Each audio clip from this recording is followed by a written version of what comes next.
നമ്മുടെ കയ്യിൽ പെപ്പറും ഉണ്ട് ചിക്കനും ഉണ്ട്. അപ്പോൾ ഒരു പെപ്പർ ചിക്കൻ ഉണ്ടാക്കിയാലോ? ഞാൻ ഇവിടെ യൂസ് ചെയ്തേക്കുന്ന ജിഞ്ചറും ഗാർലിക്കൊന്നും നമ്മുടെ ഇന്ത്യയിലത്തെ അല്ല കേട്ടോ, വേറെ ഏതോ രാജ്യത്തെയാണ്. ഇതാണ് ഇത്ര വലിപ്പം കൂടുതൽ. പക്ഷേ ഇത് കുറച്ചുകൂടി ഈസി ആയിരിക്കും ക്ലീൻ ചെയ്യാൻ വേണ്ടിയിട്ട്. പിന്നെ ഞാൻ ഒരു 4 ചെറിയ സവാളയാണ് എടുത്തേക്കണത്.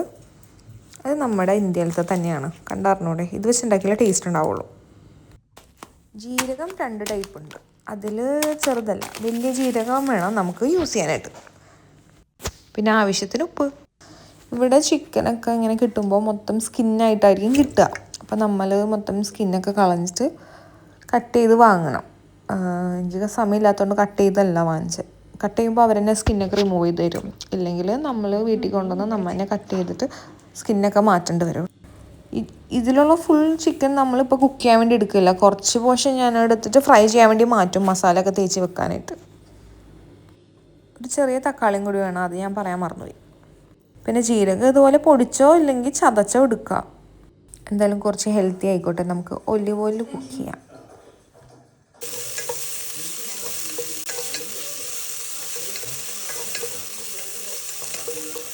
ജിഞ്ചറും ഗാർലിക്കും നന്നായിട്ട് വഴറ്റുക. അത് കഴിഞ്ഞിട്ട് സവാള ഇട്ട് കൊടുക്കുക, ആവശ്യത്തിന് ഉപ്പ് ഇട്ട് കൊടുക്കണം ഇടയ്ക്ക്.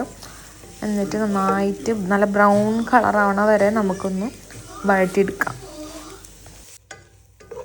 ഈ ഡിഷിൽ നമ്മൾ മുളക് പൊടി യൂസ് ചെയ്യില്ല. അതിന് കാരണം എന്താണെന്ന് വെച്ചാൽ നമ്മൾ ഉണ്ടാക്കുന്നത് പെപ്പർ ചിക്കനാണ്. അപ്പോൾ ഇതിലെന്താ യൂസ് ചെയ്യേണ്ടത്? പെപ്പർ. 1 ടേബിൾ സ്പൂൺ മല്ലിപ്പൊടി, ഇച്ചിരി മഞ്ഞൾപ്പൊടി, പിന്നെ ആവശ്യത്തിൽ കൂടുതൽ പെപ്പർ, എത്ര വേണമെങ്കിലും ചേർത്തു. പിന്നെ നമ്മൾ ക്രഷ് ചെയ്ത് വെച്ചിരുന്ന ജീരകല്ലേ, അത് 1 ടീസ്പൂൺ. ഞാൻ ഇവിടെ 3 ടീസ്പൂൺ പെപ്പറാണ് ചേർത്ത് കൊടുത്തത്. ടീസ്പൂണാണ്, ടേബിൾ സ്പൂൺ അല്ല. കാരണം നമ്മുടെ എരിവിനനുസരിച്ചും പിന്നെ പെപ്പറാണല്ലോ മെയിൻ, അതിൻ്റെ ഫ്ലേവർ അനുസരിച്ചും ഇട്ട് കൊടുക്കാം. പിന്നെ മസാലയുടെ ഒക്കെ ഒരു പച്ചമണം മാറി കഴിഞ്ഞിട്ട് തക്കാളി ഇട്ട് കൊടുക്കാം. അത് കഴിഞ്ഞിട്ട് നന്നായിട്ട് വഴറ്റിയിട്ട് നമ്മുടെ ചിക്കനകത്തേക്ക് ഇട്ട് കൊടുത്തിട്ട് നന്നായിട്ട് മിക്സ് ചെയ്യുക. ഇതിൽ എക്സ്ട്രാ വെള്ളം ആഡ് ചെയ്ത് കൊടുക്കേണ്ട ആവശ്യമില്ല, കാരണം ചിക്കനിൽ നിന്ന് എന്തായാലും വെള്ളം ഇറങ്ങും. പിന്നെ ഇതിൻ്റെ ആ ഒരു ടേസ്റ്റ് കിട്ടണമെങ്കിൽ വെള്ളം ആഡ് ചെയ്യാണ്ട് ഉണ്ടാക്കിയാലാണ് നമുക്ക് ഇതിൻ്റെ ശരിക്കും ഒറിജിനൽ ടേസ്റ്റ് കിട്ടുള്ളൂ.